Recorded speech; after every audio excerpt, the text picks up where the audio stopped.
সংসারটাকে নষ্ট করছি। এরা তো আমাকে খারাপ কিছু বলে না, যা বলে ভালোর জন্যই বলে। তাতে আমার স্বামী হচ্ছে একজন হাফেজ ছেলে, তার কথাও ভাবতে হয় না।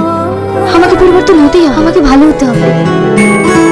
মা আমাকে ডাকছে? হ্যাঁ মা, বলছি তোমার চুলগুলো কদিন ধরে দেখছি উস্কো খুস্কো হয়ে আছে, আসো একটু তেল দিয়ে। ঠিক আছে মা।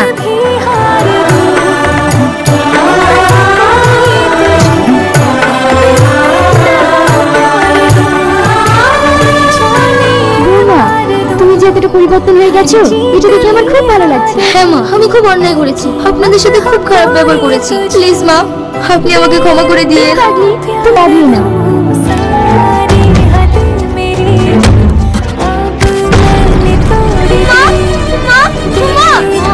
আপনার শরীর এখন ভীষণ দুর্বল, নেন দুধটা খেইলেন।